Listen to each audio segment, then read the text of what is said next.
புதிய உறுப்பினர் சேர்க்கைக்காக இங்கு கூடியுள்ளோம். இது ஒவ்வொரு 3 வருடங்களுக்கு ஒரு முறை நடைபெறும் நிகழ்ச்சியாகும். பாட்டாளிகள் மக்கள் கட்சி என்பது நான் அல்ல, நீங்கள்தான். உங்களோடு சேர்ந்து அடிமட்ட தொண்டனாக செயல்படுவேன். பதவி இன்று வரும் போகும். நம்முடைய சமூக நிதி போராளி ஐயா அவர்கள் கட்சியை தொடங்கியுள்ளார்.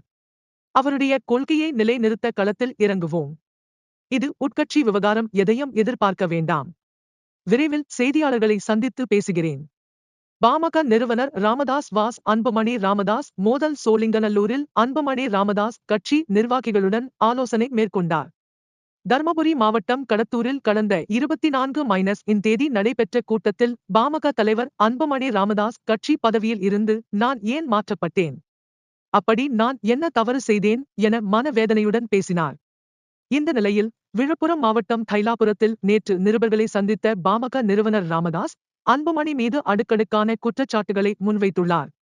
குறிப்பாக 35 வயதிலேயே அன்புமணி ராமதாஸை மத்திய கேபினட் அமைச்சராக்கியது தவறு என்றும் கூறியிருக்கிறார்.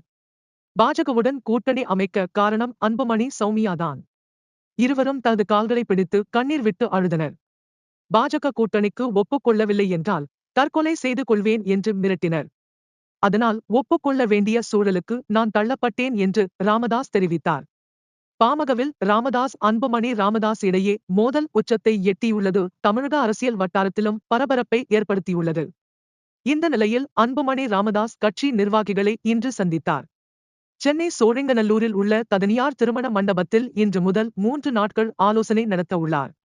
அன்புமணி ராமதாஸ் குறித்து ராமதாஸ் பல்வேறு குற்றச்சாட்டுகளை முன்வைத்த நிலையில் அன்புமணி ராமதாஸ் தனது கட்சி நிர்வாகிகளுடன் ஆலோசனை மேற்கொள்ள உள்ளார்.